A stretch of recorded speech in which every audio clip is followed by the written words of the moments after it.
sa kamatayan. Alleluia, alleluia.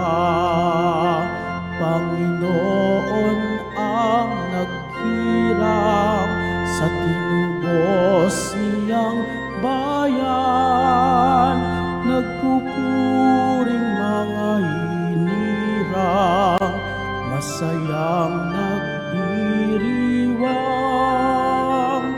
Magalak tayong lahat, si Hesu Kristo'y nabuhay na naig sa kamatayan. Alleluia, alleluia.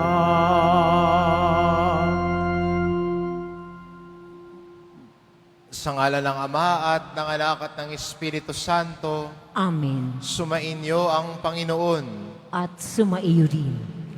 Mga kapatid, aminin po natin ang ating mga kasalanan upang marapat tayong gumanap sa banal na pagdiriwang.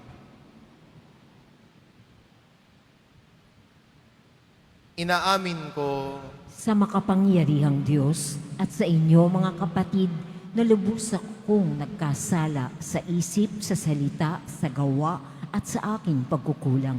Kaya isinasamo ko sa mahal na Birheng Maria, sa lahat ng mga anghel at mga banal, at sa inyo mga kapatid, na ako'y panalangin sa Panginoong ating Diyos. kaawaan tayo ng makapangyarihan Diyos, patawarin tayo sa ating mga kasalanan, at patnubayan tayo sa buhay na walang hanggan. Amen. Panginoon, kaawaan mo kami. Panginoon, kaawaan mo kami. Kristo, kaawaan mo kami. Kristo, kaawaan mo kami. Panginoon, kaawaan mo kami. Panginoon, kaawaan mo kami. Manalangin tayo.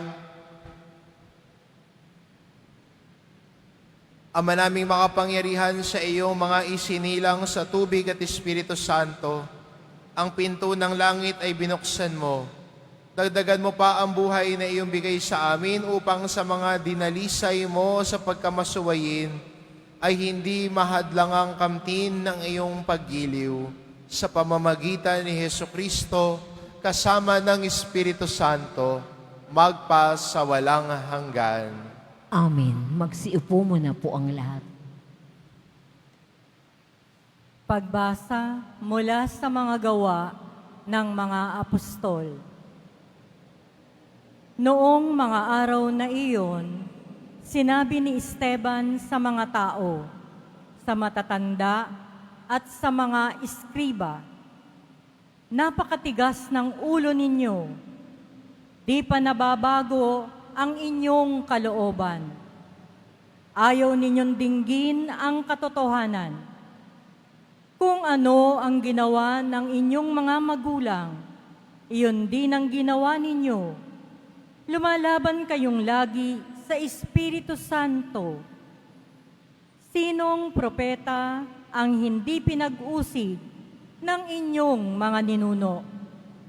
Pinatay nila ang mga humula sa pagparito ng matuwid na inyo namang ipinagkanulo at ipinapatay. Tumanggap kayo ng kautusang ibinigay ng Diyos sa pamamagitan ng mga anghel, ngunit hindi ninyo tinatalima iyon. Nang marinig ito ng mga bumubuo ng Sanhedrin, sila'y nagngalit dahil sa matinding galit kay Esteban. Ngunit si Esteban na puspos ng Espiritu Santo ay tumingin sa langit at nakita ang maningning na liwanag sa paligid ng Diyos at si Jesus na nasa kanyang kanan. Bukas ang kalangitan, sabi niya, at nakikita ko ang anak ng tao na nasa kanan ng Diyos. Tinakpan nila ang kanilang tainga at nagsigawan. Pagkatapos, sabay-sabay silang dumaluhong sa kanya. Kinaladkad nila si Esteban hanggang sa labas ng lungsod upang batuhin. Hinubad ng mga saksi ang kanilang mga kasuotan at iniwan sa isang binatang nagngangalang Saulo. At pinagbabato nila si Esteban na nananalangin naman ng ganito, Panginoong Jesus, tanggapin mo ang aking espiritu. Lumuhod si Esteban at sumigaw ng malakas, Panginoon, huwag mo na po silang panagutin sa kasalanang ito. At pagkasabi nito, siya'y namatay. Kasang-ayon si Saulo sa pagkapatay kay Esteban. Ang salita ng Diyos. Salamat sa Diyos. Poon sa mga kamay mo, habilin ko ang buhay ko. Poon sa mga kamay mo, habilin ko ang buhay ko. Tanging kublihan ko, ako ay ingatan, tagapagtanggol ko't aking kaligtasan, tagapagtanggol ko at aking kanlungan. Ayon sa sabi mo, ako'y patnubayan. Poon sa mga kamay mo, habilin ko ang buhay ko. Sa mga kamay mo, habilin ko'y buhay ko, tagapagligtas kong tapat at totoo. Ikaw poon, aking pinananaligan, magbubunyi ako, magsasayang tunay, sa iyong pag-ibig na walang katapusan. Poon sa mga kamay mo, habilin ko ang buhay ko. Itong iyong lingkod, sana ay lingapin. Ingatan mo ako't iyong pagpalain. Iligtas mo ako at iyong sagipin. Tanda ng pag-ibig na di nagmamaliw. Iyong kinalinga at iningatan mo laban sa adhika ng masamang tao. Poon sa mga kamay mo, habilin ko ang buhay ko. Magsitayo na po ang lahat.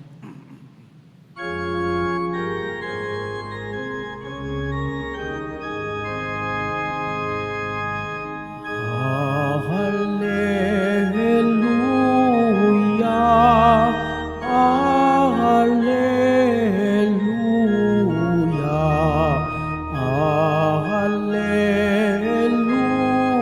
Hallelujah,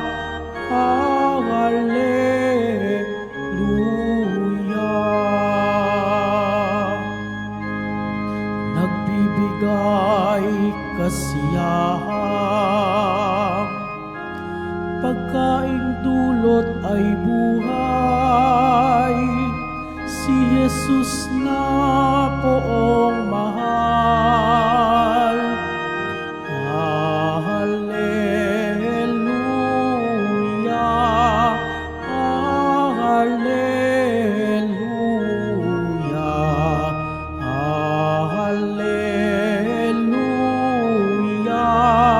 Hallelujah, Hallelujah.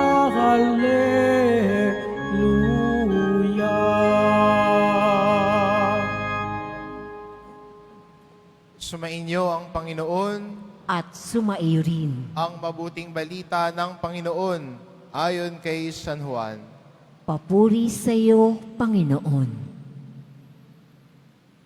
Noong panong iyon, sinabi ng mga tao kay Jesus, ano pong kababalaghan ang maipapakita ninyo upang manalig kami sa iyo? Ano po ang gagawin ninyo? Tanong nila. Ang aming mga magulang ay kumain ng mana sa ilang ayon sa nasusulat. Sila'y binigyan niya ng pagkain mula sa langit, dugtong pa nila. Sumagot si Jesus, dapat ninyong malamang hindi si Moises ang nagbigay sa inyo ng pagkain mula sa langit, kundi ang aking Ama. Siya ang nagbibigay sa inyo ng tunay na pagkain mula sa langit, sapagkat ang pagkain bigay ng Diyos ay yung bumaba mula sa langit at nagbibigay buhay sa sanlibutan. Ginoo, wika nila, bigyan po ninyo kami lagi ng pagkaing iyon.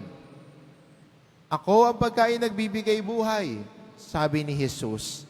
Ang lumalapit sa akin ay hindi na magugutom, at ang nananalig sa akin ay hindi na mauuhaw kailanman. Ang mabuting balita ng Panginoon. Pinupuri ka namin, Panginoong Heso Kristo. Magsiupo muna po ang lahat.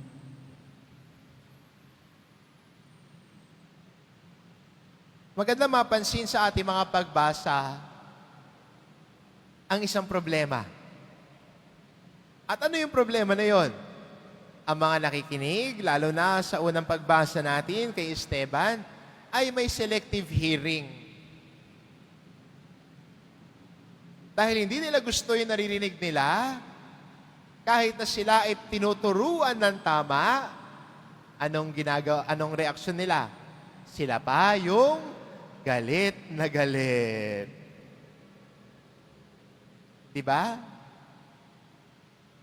Halimbawa ho, dito lang ho, pag na ho tayo lumayo, may nakalagay ho dyan sa may entrance mo ng Plaza Miranda, do not block the driveway, no parking. Tapos yung mga e-trike doon nakaparada. Tapos kapag sasabihan mo, kuya, wag ho kayo dyan. Ang laki-laki yung karatula, no parking. Do not block the driveway, Sila pa yung galit.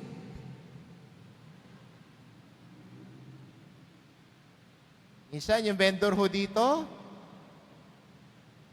sinasabihan namin, wag nyo salubungin yung mga tao palabas ng simbahan kasi nahirapan sila lumabas. Pag pauusugin mo, sila pa yung galit.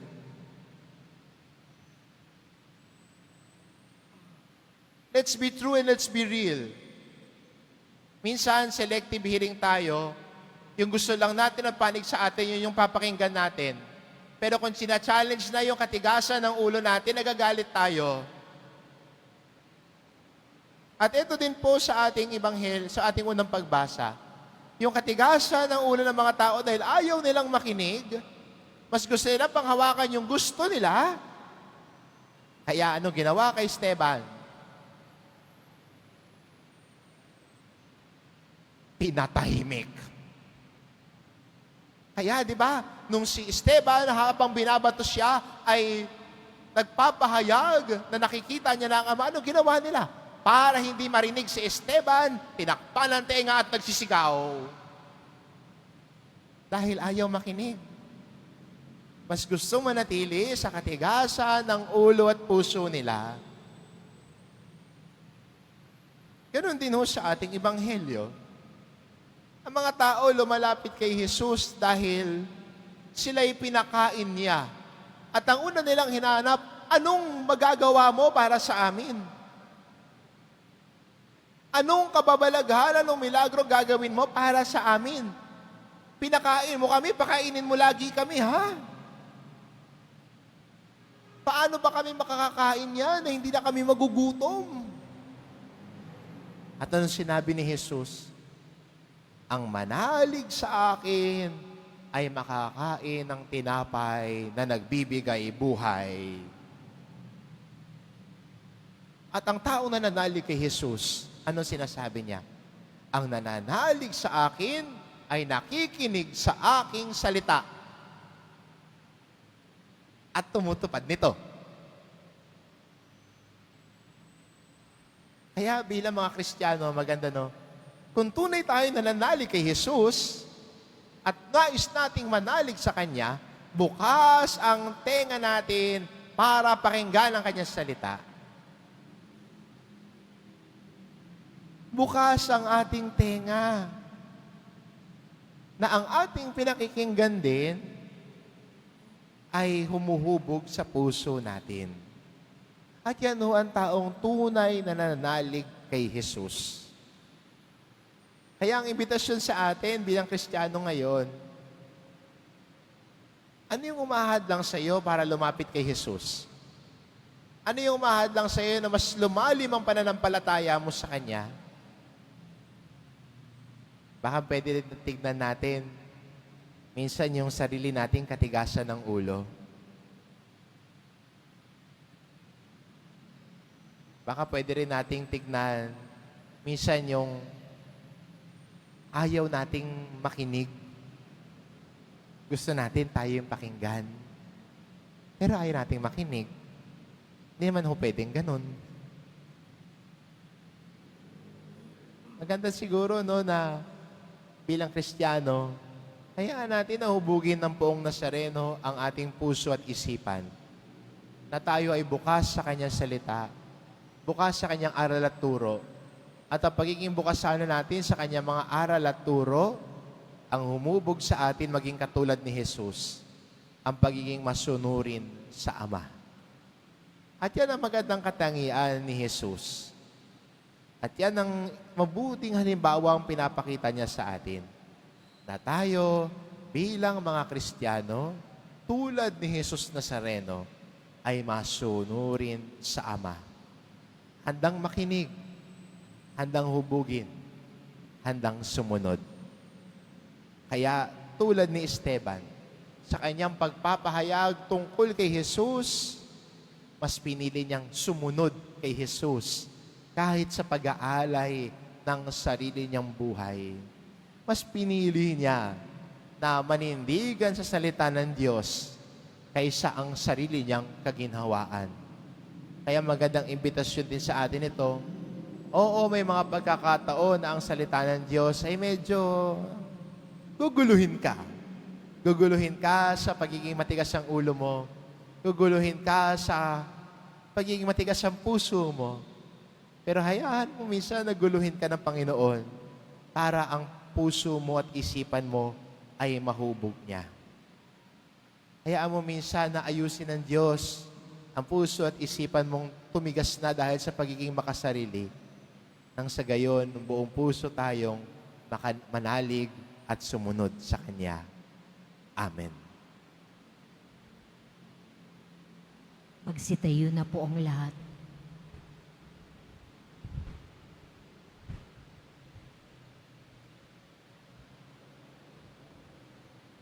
Minamahal ko mga kapatid, inaanyayahan tayo na umasa kay Jesus upang makamit ang kasiyahang maibibigay lamang ang ipinangakong langit.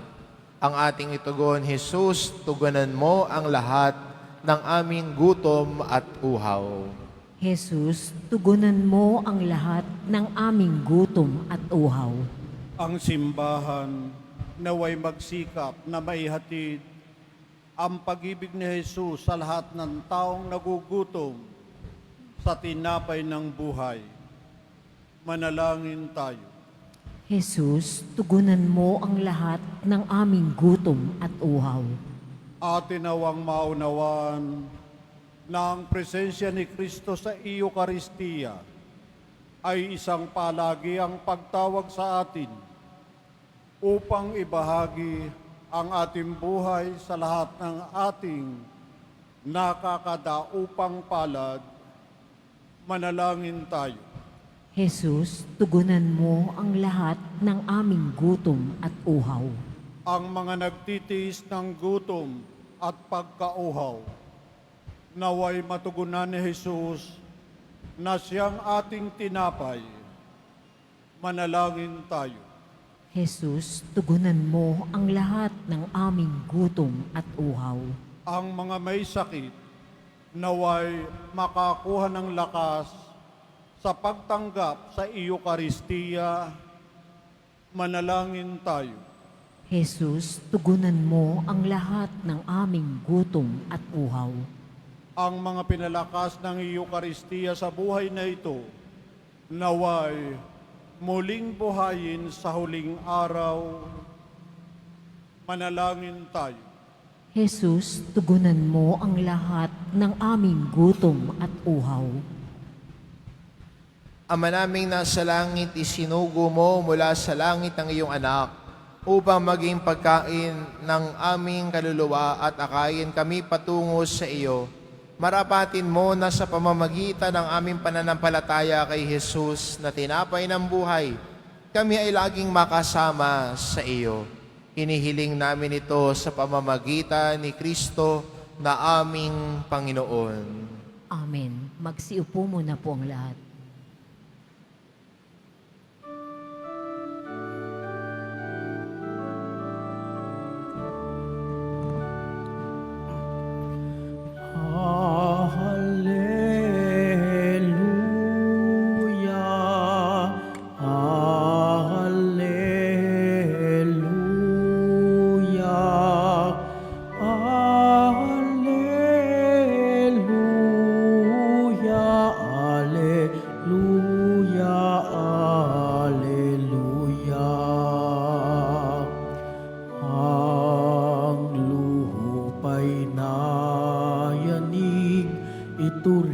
din ay tumahimik nang ang poon ay tumindig bilang hukom natin.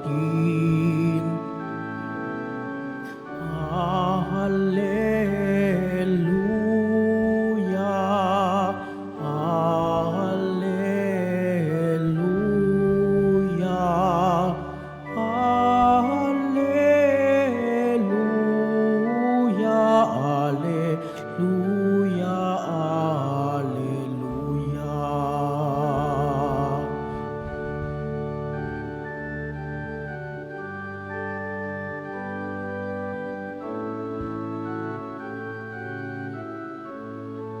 Magsitayo na po ang lahat.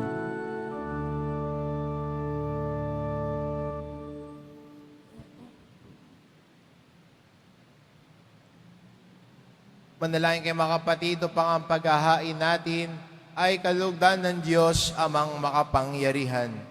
Tanggapin nawa ng Panginoon itong paghahain sa iyong mga kamay sa kapurihan niya at karangalan sa ating kapakinabangan at sa buong sambayanan niyang banal. Ama naming lumikha, tanggapin mo ang mga alay na iyong sambayanang natutuwa. Ang pagkabuhay ng iyong anak ay niloob mong aming ikatuwa ngayon ay pagpabaguhin mo ng galak na mananatili sa amin habang panahon sa pamamagitan niya, kasama ng Espiritu Santo, magpas sa walang hanggan. Amen. Sumainyo ang Panginoon. At sumaiyo rin, Itaas sa Diyos ang inyong puso at diwa. itinaas na namin sa Panginoon. Pasalamatan natin ang Panginoong ating Diyos. Marapat na siya ay pasalamatan. Ama naming makapangyarihan, tunay ngang marapat na ikaw ay aming pasalamatan ngayong ipinagdiriwang ang paghahain ng Mesiyas, ang maamong tupa na tumubos sa aming lahat. Naghahaing walang humpay ang anak mong minamahal upang magkasalo-salo ang tanan sa piging ng iyong buhay. Hindi na mamamatay ang inihain sa krus. Ang krus ipinangako'y sa krus ipinako'y buhay lagi bilang handog. Kaya kaisa ng mga anghel na nagsisiawit ng papuri sa iyo, nang walang humpay sa kalangitan, kami nagbubunyi sa iyong kadakilaan. Santo, Santo, Santo, Panginoong Diyos ng mga hukbo, napupuno ang langit at lupa ng kadakilaan mo o sana sa kaitaasan. Pinagpala ang naparirito sa ngalan ng Panginoon o sana sa kaitaasan. Magsiluhod po ang lahat. Ama naming banal, ikaw ang bukal ng tanang kabanalan, kaya't sa pamamagitan ng iyong Espiritu gawin mong banal ang kaloob na ito, upang para sa amin maging katawan at dugo ng aming Panginoong Hesukristo. Bago niya pinagtiis ang kusang loob na maging handog, hinawakan niya ang tinapay, pinasalamatan kanya, pinagati-hati niya iyon, iniabot sa kanyang mga alagad at sinabi, "Tanggapin ninyong lahat ito at kanin. Ito ang aking katawan na ihahandog para sa inyo."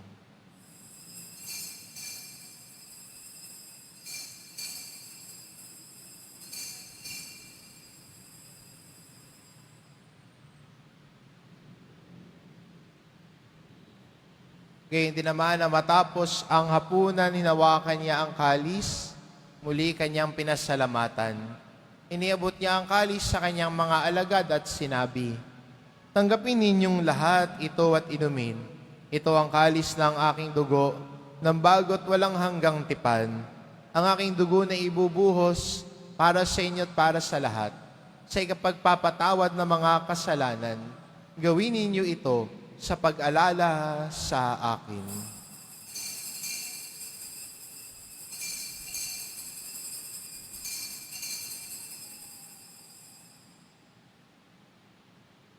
Magsitayo na po ang lahat. Ipagbunyi natin ang misteryo ng pananampalataya. Si Kristo'y namatay, si Kristo'y nabuhay, si Kristo'y babalik sa wakas ng panahon. Ama, ginagawa namin ngayon ang pag-alala sa pagkamatay at muling pagkabuhay ng iyong anak. Kaya't inaalay namin sa iyo ang tinapay na nagbibigay buhay at ang kalis na nagkakaloob ng kaligtasan.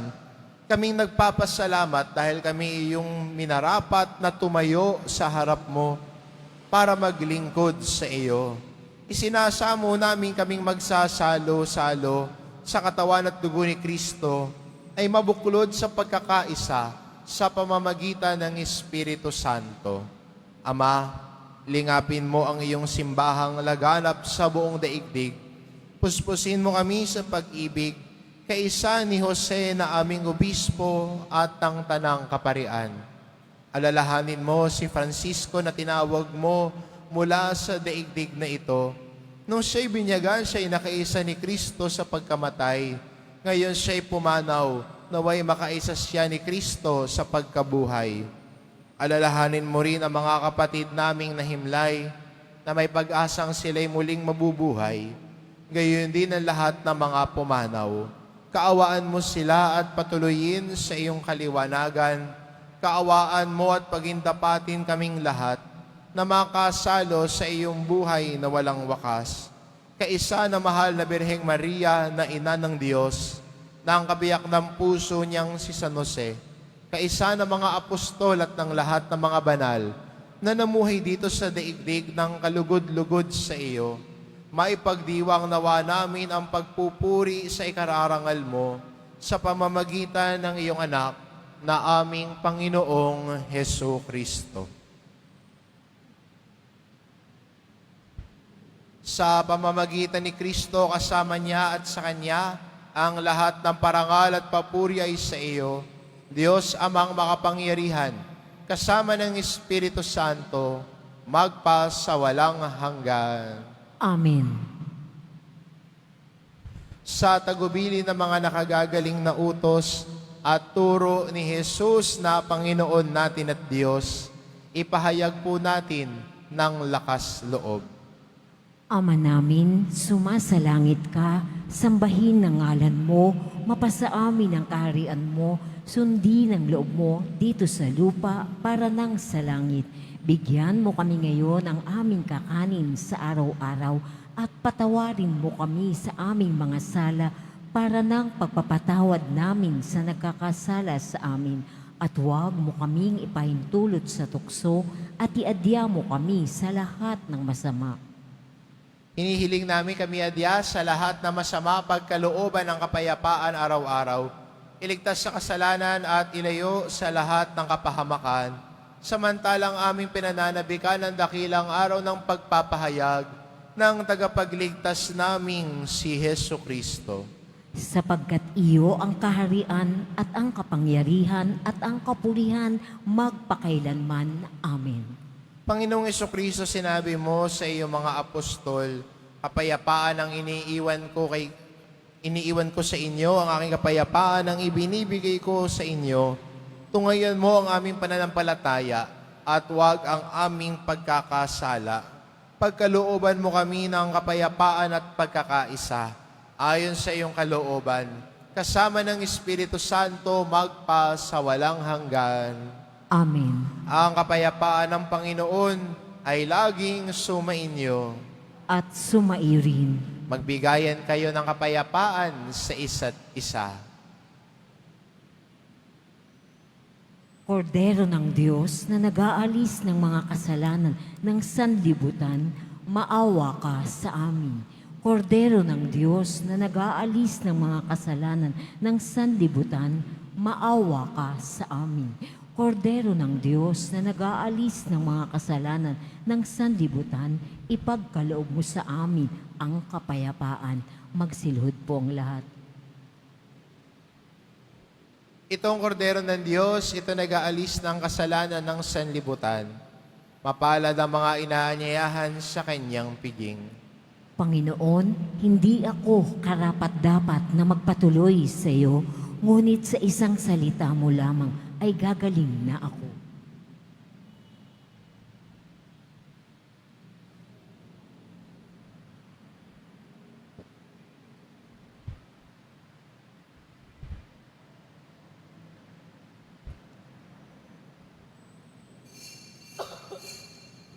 Para sa lahat ng tatanggap ng banal na komunyon, sasagot po tayo ng amen pagkasabi ng pari o lay minister ng katawan ni Kristo at isubo agad sa bibig bago umalis sa harapan ng pari o lay minister. Sumunod po tayo.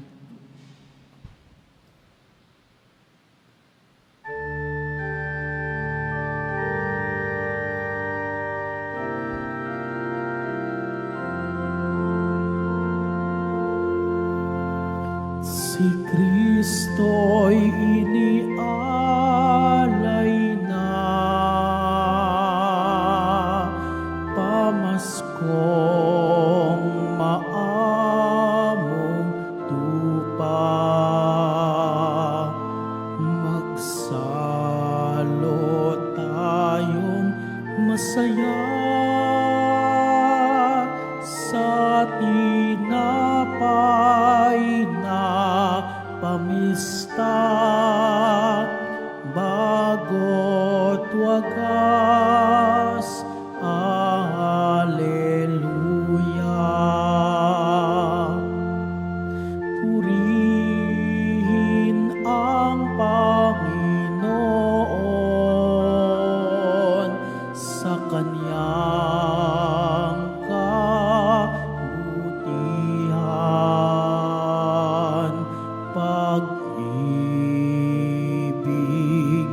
niya'y tunay, laging tapat kailanman. Si Kristo'y inialay na, pamaskong maamong tupa. Magsalo tayong masaya sa tinapay na pamista, bago't wagas. Alleluia. Si Kristo'y inialay na, pamaskong maamong tupa. Magsalo tayong masaya sa tinapay na pamista, bago't wagas. Alleluia. Announcement, mga kadiboto, mabibili pa rin po sa ating parish office ang Nazareno images, Nazareno medallion at Nazareno novena and prayer booklet in English or Tagalog. Pagkatapos ng misa, wiwisikan po ang lahat ng banal na tubig. Pinakikiusapan ng lahat na manatili lamang muna sa inyong mga lugar. Tanging sa Quezon Boulevard o sa Plaza San Juan lamang ang labasan ng lahat. Sumunod po tayo. Maraming salamat po sa inyong pagdalaw at pagsisimba sa Basilica Menor at Pambansang Dambana ni Jesus Nazareno. Magsitayo na po ang lahat. Manalangin tayo. Ama namin mapagmahal, tunghayan mo at lingapin ang iyong sambayanan na minarapat mong makinabang sa piging na pang magpakailanman. Ipagkaloob mo kami maluwalhating makarating sa pagkabuhay na magtatampok sa amin sa iyong piling. Sa pamamagitan ni Hesukristo, kasama ng Espiritu Santo, magpa sa walang hanggan. Amen. Sumainyo ang Panginoon. At sumairin. Mahal na pong Jesus Nazareno, inihayag mo sa pamamagitan ng krus ang walang malo na pag-ibig ng Diyos sa sangkatauhan. Pakinggan mo ang kahilingan, lalo na para sa mga nangangailangan ng iyong tulong at awa. Makamtanawa namin ang iyong kasagutan na may utang na loob na tinatanaw. Basbasan din po ninyo itong mga imahin at dasalan upang lalo kaming manalangin at magtiwala Sa pamamagitan ng bendisyon na ito, naway lalo kaming maging mapaglingkod, masunurin na tapat sa iyo, na aming maluwalhating Panginoon, magpa sa walang hanggan. Amen. At pagpalain kayo ng ating mapagmahal na Diyos, ang Ama, at ang Anak, at ang Espiritu Santo.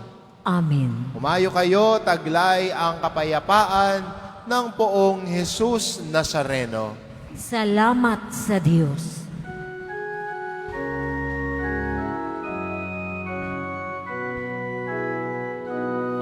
Nuestro Padre Jesus Nazareno, sinasamba ka namin, pinipintuho ka namin, aral mo ang aming buhay at kaligtasan. Nuestro Padre Jesus Nazareno, iligtas mo kami sa kasalanan. Ang krus mong kinamatayan ay sagisag ng aming kaligtasan. Nuestro Padre Jesus Nazareno, dinarangal ka namin. Nuestro Padre Jesus Nazareno, niluluwalhati ka namin. Nuestro Padre Jesus Nazareno, dinarangal ka namin. Nuestro Padre Jesus Nazareno, niluluwalhati ka namin.